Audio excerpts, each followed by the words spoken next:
মাননীয় স্পিকার, আমরা সকলেই জানি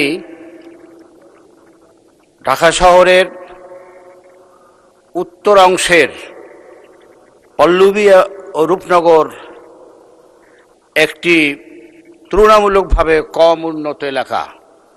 এখানকার অধিকাংশ অধিবাসী নিম্ন আয়ের এবং তারা শ্রমজীবী।